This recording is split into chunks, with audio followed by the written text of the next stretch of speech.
ಇದ್ದೀನಿ.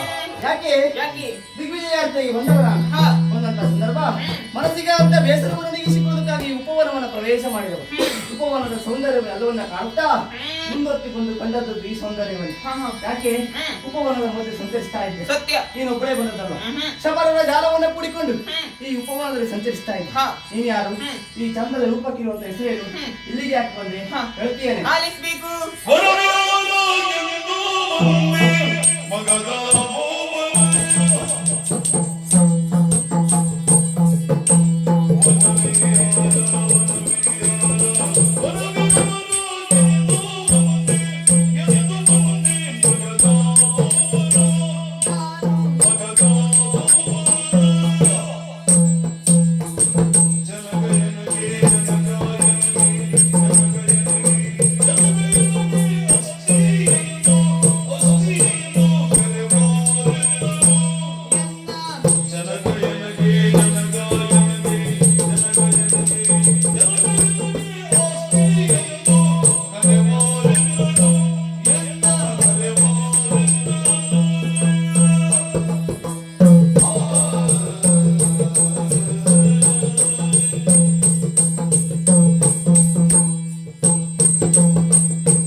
ಈ ಉಪವನದ ತನ್ಮಧ್ಯದಲ್ಲಿ ನನ್ನನ್ನು ತಡೆದಿಲ್ಲಿಸಿ ಪ್ರಶ್ನೆಯ ಸುರುಗಳೆಗಳೇ ಸುರಿಸ್ತಾ ಇದ್ದೀನಿ. ನೀನ್ ಯಾರು, ನಿನ್ನ ತಂದೆ ಯಾರು, ತಾಯಿ ಯಾರು, ಇಲ್ಲಿವರೆಗಾಗಿ ಬರುವುದಕ್ಕೆ ಕಾರಣ ಏನೇನು ಕೇಳಿರ್ಬೋದು. ಗಿರಿವ್ರಜ ಪಟ್ಟಣ, ಹೌದಾ? ಅಲ್ಲಿ ಅಧಿಕಾರಿ ಜರಾಸಂಧ, ಅವನಿಗೆ ಇರುವರು ಹೆಣ್ಣು ಮಕ್ಕಳು, ಅಸ್ಥಿ ಮತ್ತೆ ಪ್ರಹಸ್ತಿಯನ್ನು ಆಗಿ ಅದರಲ್ಲಿ ಹಿರಿಯವಳ ಹೆಸರು ಅಸ್ಥಿನು.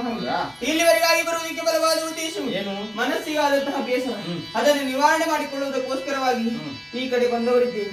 ವನವಿಹಾರದ ಜೊತೆಯಲ್ಲಿ ಮೃಗಪೇಟೆಯನ್ನು ಆಡುವುದಕ್ಕೂ ಇಲ್ಲಿವರೆಗಾಗಿ ಬಂದವರಾಗುತ್ತೇವೆ. ಪರಸ್ಪರ ನಮ್ಮಿಬ್ಬರಲ್ಲಿ ಪರಿಚಯ ಎನ್ನುವುದಾಗಿ. ಆದ್ರೆ ಇಲ್ಲಿ ಬಂದ ಕಾರಣ ಏನು? ಬಂದವ ಅದು ನಿನ್ನ ಕನಸಿನ ಮಾತೆಂದು ತಿಳಿದಿತ್ತು. ಯಾಕಂತ ಹೇಳಿದ್ರೆ ನಿನ್ನಂತೆ ಈಗ ಹೇಳಿಕೊಂಡು ಈ ಹಿಂದೆ 87 ಜನರು ಬಂದಿದ್ದಾರೆ. ನಮ್ಮ ಅಪ್ಪನಿಂದ ದೂರದಲ್ಲಿ ಕೈ ಸೊಟ್ಟು ಸೆರೆಮನೆಯಲ್ಲಿದ್ದಾರೆ. 88ನೇ ನೀನಾಗಬಾರ್ದಂತಿದ್ರೆ ಬಂದ ಹಾಗೆಯಿಂದ ಪುರವನ್ನ ಸೇರಿದ್ರೆ ಬಳಿತು. ಇಲ್ಲ ಅಂತ ಆದ್ರೆ ಮುಂದಿನ ಪ್ರಸಂಗ ಬರಲ್ಲ.